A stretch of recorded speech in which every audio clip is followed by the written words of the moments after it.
Hi, Michael Brown, journalist. I've been investigating paranormal phenomena off and on for just about 50 years. And I'd like to tell you today about this place called the Frontier House in Lewiston. Don't go there, not unless things have changed.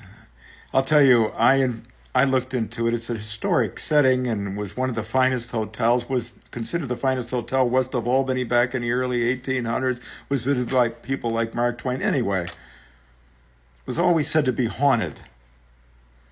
Was it because a workman was buried in a wall when he fell? Because Masons used the place and kidnapped one of their own members? They supposedly did rituals? I don't know.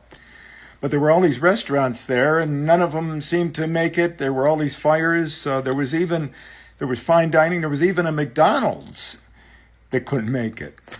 But anyway, I went there in 1976 with a number of other people. And in the middle of the night, we heard this bang, bang, bang on the wall. I want to tell you how insidious, quote, ghost, unquote, can be, spirits of whatever ilk. And well, we all were nerved up about that, and we were walking single file towards the kitchen area. And then all of a sudden, while the banging had stopped on that door, there was banging on the front door. So we turned around and we went towards the front door. Wow, somebody's at the front door of this place.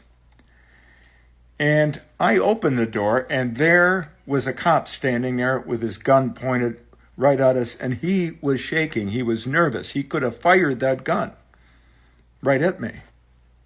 That's how insidious these things can be, because my cousin who was with us, his wife had stayed outside. She was in a car in front of the hotel, the old hotel, and she saw the cop coming with his gun drawn and tried to beep the horn to warn us. And it wouldn't work, no matter how much she pressed it, how hard she pressed it, how many times she pressed it. And, we found out later that other people would be parked in front and their cars would shift by themselves and so forth. But just a little lesson on how insidious and dangerous these things can be.